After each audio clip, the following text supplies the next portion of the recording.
हाँ, तो अब वीडियो स्टार्ट करते हैं। So as all of you know कि अब इंडिया चांद तक पहुंच चुका है थ्रू आर चंद्रयान 3 एंड अब है सूरज की बारी। तो हम सूरज पे लैंड तो नहीं कर सकते ऑब्वियसली। तो what is this Aditya L1 mission?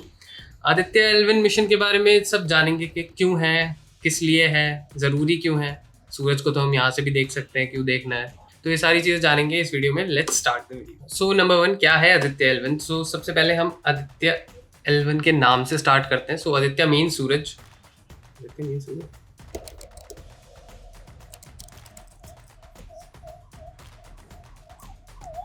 So Aditya is our sun, हमारा सोलर सिस्टम का जो सन है। एंड L1, ये अब L1 क्या है? L1 is a point on solar system.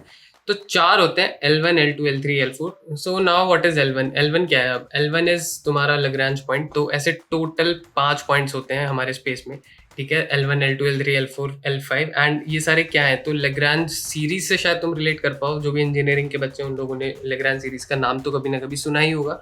And also शायद साइंस के बच्चों ने भी, 11th-12th वालों ने भी कभी ना कभी सुना होगा। तो उनके कुछ कैलकुलेशंस करके ये 5 पॉइंट्स निकाले जाते हैं। I am not a mathematician, मैं तुम्हें कैलकुलेशन नहीं बताने वाला क्योंकि गलत ही बताऊंगा, ठीक है। नाउ लेट्स मूव टू ये 5 पॉइंट क्या है और कैसे हैं, क्यों है, ठीक है। तो let's say this is our sun, this is our earth, ठीक है। अब अर्थ का अपना एक ग्रेविटेशनल फोर्स है, सन का अपना एक ग्रेविटेशनल फोर्स है, मेरा अपना एक ग्रेविटेशनल फोर्स है। हर मास के पास अपना एक ग्रेविटेशनल फोर्स होता है। जितना बड़ा साइज उतना ज़्यादा ग्रेविटेशनल फोर्स। सिंस मैं बहुत छोटा हूँ, मेरा ग्रेविटेशनल फोर्स बहुत कम है, तो इसलिए मेरे से चीज़ें अट्रैक्ट नहीं होती। And that's why I don't have a girlfriend. And in दोनों के बीच में एक ऐसा पॉइंट होगा जहाँ पे दोनों के ग्रेविटेशनल फोर्सेस इक्वल होंगे। And that point is called L point, Lagrange point, ठीक है। तो ऐसे टोटल 5 पॉइंट्स होते हैं जहाँ पे ग्रेविटेशनल फोर्सेस इक्वल होती हैं। So we are planning to put a satellite on the L1, ठीक है। L1 पे जहाँ पे दोनों के ग्रेविटेशनल फोर्सेस इक्वल होंगे, दैट पॉइंट L1 पे रखा जाएगा। और L2 पे ऑलरेडी नासा का जेम्स वेब टेलीस्कोप है, जो तुम्हें स्पेस के अद्भुत सुंदर सुंदर दृश्य दिखते हैं। That is because of that telescope. तो ना सबसे बढ़िया बात है, L1 पे स्टे करने के लिए, L1 पे रुकने के लिए सबसे कम फ्यूल खर्च होता है। और जहाँ पे पैसे बचाने की बात आती है, हम भारतीय तो हैं ही ऊपर।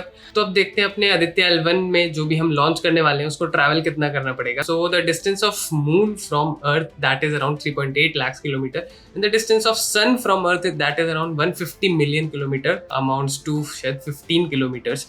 एंड जो अपना L1 का डिस्टेंस है अर्थ से, वो है 1.5 बिलियन किलोमीटर, सो 15 लाख किलोमीटर। सो ये टोटल डिस्टेंस है 4 टाइम्स जितना चंद्रयान ने ट्रैवल किया था। चंद्रयान ने जितना ट्रैवल किया था उससे 4 गुना ज्यादा अपने L1 को ट्रैवल करना पड़ेगा। नाउ लेट्स कम टू के हम जा क्यों रहे हैं भाई। क्योंकि अगर हमें देखना है तो यहाँ से भी देख लो, गॉगल्स वॉगल्स पहन के कैसे भी देख लो। चंद्रयान पे, चांद पे जाने का पर्पस तो ये था कि भाई वहाँ पे अपने को शायद इन फ्यूचर कुछ कॉलोनाइजेशन हो वहाँ पे, या फिर ह्यूमंस जाएं, या फिर इंपॉर्टेंट डेटा कलेक्ट करने के लिए बहुत सारे रीजन थे। बट जब हम सूरज के सरफेस पे जा ही नहीं सकते, then why are we studying this, या फिर हम स्पेस से जाके क्यों उसको ऑब्जर्व कर रहे हैं। तो उसके मल्टीपल रीजन है। One of them is to study the corona. जो सन का जो सबसे बाहर वाला लेयर होता है उसको कोरोना कहते हैं। एंड तुमने एक लॉजिकली भी देखा जाए तो आग में सबसे अंदर ज़्यादा टेम्परेचर होता है, उसके बाहर जैसे जैसे हम बाहर जाते रहते हैं तो टेम्परेचर बढ़ता जाता है, ठीक है। बट सन के केस में ऐसा नहीं है, क्योंकि सन का कोर का टेम्परेचर बहुत ज़्यादा होता है। सन की सरफेस का टेम्परेचर ऑल दो 5 से 6,000 डिग्रीज के बीच में होता है। बट ये जो कोरोना लेयर है, जो सरफेस के ऊपर वाली लेयर है, ठीक है, इसका टेम्परेचर होता है 1 से 2 million degree Celsius.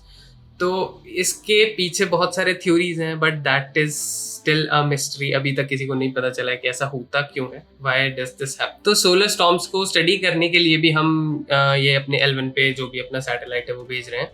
And number 3 is, जैसे जब भी हम शिप के थ्रू जाते हैं या फिर जब भी हम बाहर पैदल वॉकिंग पे जाते हैं, तो हम पहले एक बार वेदर देख लेते हैं कि भाई वेदर कैसा है। अगर खराब है तो नहीं जाते हैं, बिकॉज भीगेंगे, या फिर शिप में कुछ, या फिर शिप में जाते टाइम साइक्लोन वगैरह आ गया कुछ, तो बहुत नुकसान हो जाएगा। तो इन द सेम मैनर जब भी हमें इन फ्यूचर कभी स्पेस ट्रिप्स करने होंगे, स्पेस ट्रिप से मेरा मतलब ये नहीं है घूमने चलेगा।